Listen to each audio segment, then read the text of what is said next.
Hey guys, welcome back to Shay Shed. Today we're going to decoupage a Capiz shell into a Valentine's ornament. We're going to use this Capiz, C-A-P-I-Z shell that I had on hand. I ordered it from the wildlife department. I can't remember which one, online. And I had these are perfect to paint on. They're great because they're flat. But this one had a little bit of shape. It reminded me of a heart, except for the top part. So I'm just clipping the top of the shell to make the top part of the heart. The bottom part looks like a heart. See, now after I clip the top part, it looks more of a heart.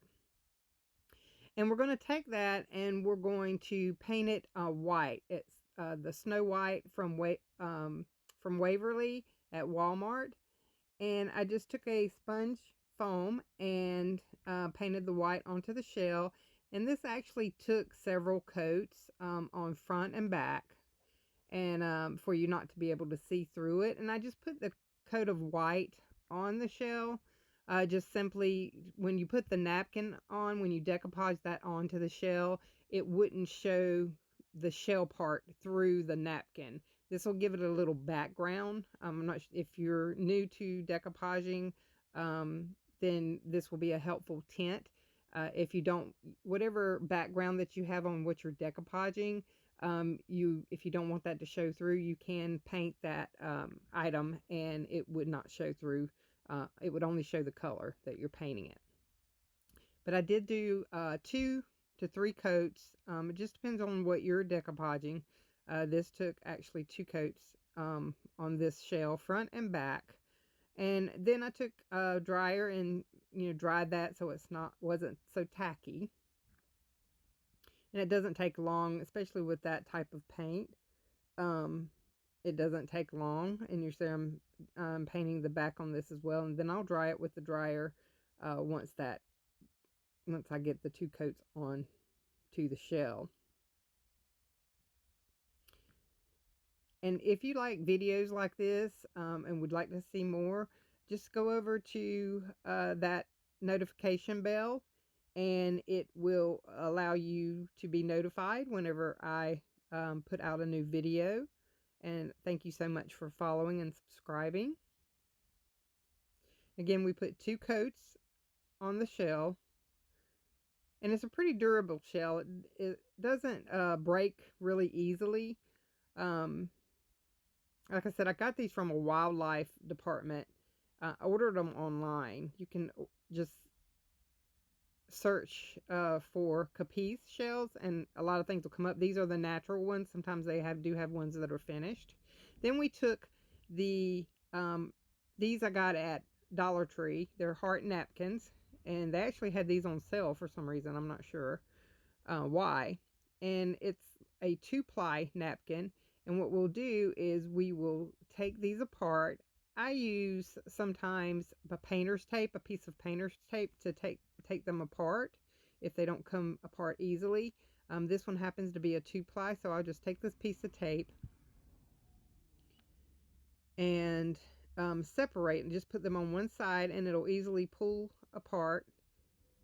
And you can save the white part of the napkin and use it on something else later if you need to. I'm just going to throw it away because I do have several of these on hand. And you just use the 1-ply with the design on it.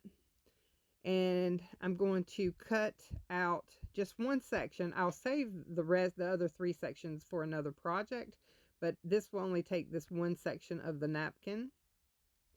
And I just cut out the little square, and I'll put it over my shell that I've painted and dried. The paint is dry on it. And place it how I want the design to go. And the hearts on this one are facing me now, but as you look at the shell, it will be facing you. I'm going to take some Mod Podge and put that on the shell over the entire area on the front side where I want the napkin to go. And just put a thin layer on there. Doesn't take a lot. You just want to make sure to cover all that you're covering with the napkin. And I let it dry just a little. You don't want to let it dry completely, but I I didn't want it so tacky. And then I laid the napkin on top to wherever, how I wanted the design to go. And after I get that, and I just kind of go over it with my finger a little bit, to make sure that it's laying flat on the shell. I I do take plastic wrap. It's saran wrap. That is a good thing to use when doing some of this. I took a piece of that, and it helps rub out the wrinkles, so it's the napkin's not wrinkly in that area. You just make sure that's all down and it's glued down with the Mod Podge underneath it. That way it doesn't tear the napkin. You don't want to tear the napkin. It's really thin and it's easy to tear. And the plastic wrap will help get those wrinkles out. And then after that, I do take my scissors and cut around the excess of the napkin. Lay that to the side. And I'll see a piece that I had missed on the edge. You want to make sure to get all around the edges, so it doesn't like pop up after you're through with your design. So I just went around the edges, and then I took my scissors and cut the excess material off, and then I put an extra layer of Mod Podge on top of that napkin. You don't want to make it too thick because it will tear the napkin and make it mushy because if it gets too wet, but you just want a thin layer around that.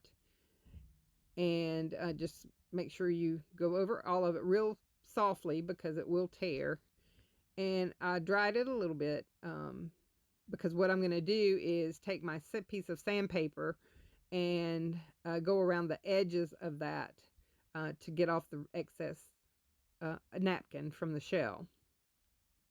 So you do want to make sure that's a little bit dry for the Mod Podge.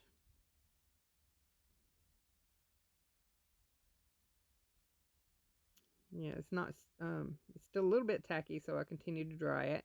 Now I'll take my piece of sandpaper. You can take a sanding block, whatever you have on hand. I just had this piece of sandpaper on hand. And you just go around the edges. I'm going down so that it eventually will tear the edges off. It's easy to pull off in a downward motion. And as you're doing it, you can see how that easily pops off. Well, I just do that all the way around the shell. It does take a few minutes to do that, and that way the excess will come off. Sometimes there is a way that you can take a lighter and burn that, but I did not want to do this because I didn't want to mess the shell up, and I wasn't sure how that would work. Now I have to poke a hole for the ribbon at the top of the shell.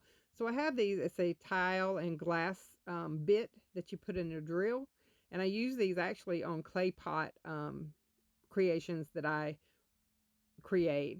But this is a fragile project, so it works perfectly on there. I just put the drill bit in the drill and drilled a small hole. And now I'm going to tie my ribbon. Use this red little ribbon. I had it on hand. I think it came from Walmart.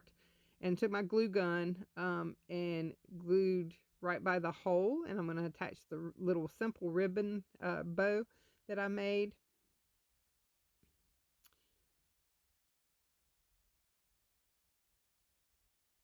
And make sure to use your finger protectors. I did not have mine beside me at this point. Pull my glue strings off. But this turned out so cute. You can use it as a little ornament. If you didn't want this string at the top to hang that, you could just put it like on a small easel and have it sitting out for, or you even could put it, you could have it sitting out like as a shelf sitter almost. You could put it on a tier tray. There are lots of options, and it's perfect for Valentine's Day. It's so cute. You can put it in your box of Valentine's gifts for your special Valentine. And there's the final project. I hope you enjoy this. If you like more projects like this and watch some of my videos, I would surely appreciate it. Thank you so much. Hit that subscribe button and comment and show some of your pictures if you do this project.